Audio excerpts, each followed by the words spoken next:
کیونکہ حضرت مفتی تقی صاحب ایک تو بہت عالم ہیں، تفسیر کے، فقہ کے، حدیث کے، اور اسلامک بینکنگ میں ان کو الگ مہارت ہے، اور انگلش، عربی، فارسی، اردو، یہ 4 زبانیں تو ایسی ہیں جیسے مادری زبان ہوتی ہیں ان کی. اور پھر آپ کو پتا ہے کہ علمی لحاظ سے دنیا میں کے جو مذہبی لوگ ہیں ان میں سب سے پہلا نمبر آیا 500 لوگوں میں ان کا. تو اللہ نے بہت ان کو نوازا ہے، تو ان کے علوم سے فائدہ اٹھائیں. سیرت پہ ان کی بڑی گرفت ہے. پھر اسفار بہت کیے ہیں دنیا میں، جو سفر کرتا ہے اس کے تجربے بہت ہوتے ہیں، تو تجارب بہت ہوتے ہیں. تو یہ بڑی، اور پھر بڑے بڑے بزرگوں کی صحبت انہوں نے اٹھائی ہے، بڑے بڑے علماء کی صحبت بچپن سے اٹھائی ہے. ان کے والد خود مفتی اعظم پاکستان تھے، تو گھر بھی یہ علماء کا وہ ہے بھائی، اور بچپن سے علم میں اٹھنا بیٹھنا. پھر تصوف میں بھی بہت آگے ہیں وہ. حضرت ڈاکٹر عبدالحی صاحب رحمہ اللہ تعالیٰ بڑے بزرگ تھے، ان سے تربیت کروائی انہوں نے اپنی. میں مفتی تقی صاحب کا وہ پڑھ رہا تھا آسان ترجمہ، تو اس کے شروع میں لکھا کہ اس کا اکثر حصہ سفروں میں مکمل ہوا، چونکہ کمپیوٹر میں ساری چیزیں موجود تھیں. اور اس صورت کے آخر میں لکھتے بھی ہیں فلاں ایئرپورٹ پر یہ مکمل ہوئی، فلاں ایئرپورٹ پر یہ مکمل ہوئی. مفتی تقی صاحب جیسا ہمیں سرمایہ دیا، ہاتھی کے موت سے جب کوئی پوچھتے ہیں نا، چونکہ کچھ علماء اب بھی بات کرتے ہیں، تو میں کہتا ہوں یار ہاتھی کے پاؤں میں سب کا پاؤں. مفتی تقی صاحب نے جب کہہ دیا ہے تو بس پھر وللضالین آمین. اتنا بڑا آدمی میری نظر میں بر صغیر میں یعنی معاملات میں اتنی بڑی نظر رکھنے والا میری نظر میں اور کوئی آدمی نہیں. مفتی صاحب کا جہاں تک تعلق ہے، مفتی تقی عثمانی صاحب کا، وہ ایک ایسی محترم اور علمی شخصیت کے مالک ہیں کہ جس کا اعتراف عالم اسلامی کرتا ہے، اس کی فقہی اکیڈمیاں کرتی ہیں، امت مسلمہ کی مختلف تنظیمیں کرتی ہیں. خالص علمی شخصیت کے مالک ہیں. وہ مفسر بھی ہیں، محدث بھی ہیں، فقیہ بھی ہیں، بلکہ اگر یہ کہا جائے کہ وہ فقیہ العصر ہے، فقیہ الامت ہے، تو ان پر یہ وصف منطبق ہوتا ہے.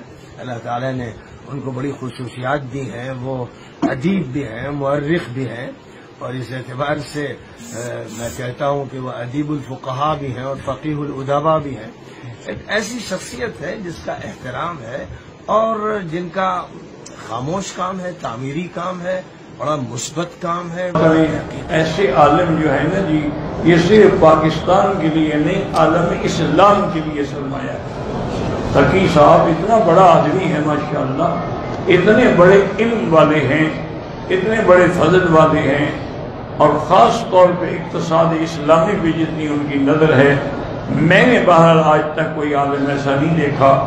اور جو دارالعلوم ہے ماشاءاللہ، جو کراچی کا سب سے بڑا مدرسہ ہے، صرف اس میں پتہ نہیں دنیا کے علماء طلباء پڑھنے کے لیے آتے ہیں، اور حضرت اس وقت بھی خود بھی بخاری شریف کا درس دیتے ہیں. تو دل سے دعا کریں کہ اللہ صرف پاکستان میں نہیں، پورے عالم اسلام میں علماء کی حفاظت. یہ جب تک علماء ہیں گاڑی چلتی رہے، اگر انجن ہی نہ رہا تو ڈبے کیا چلیں گے. بتاؤں کہ پاکستان میں حضرت مفتی محمد تقی عثمانی صاحب جیسا مضبوط علم والا، اور علم بھی بہت سے لوگوں کے پاس ہوتا ہے مگر اعتدال نہیں ہوتا طبیعت میں، وہ باہر کے ماحول سے متاثر ہو جاتے ہیں.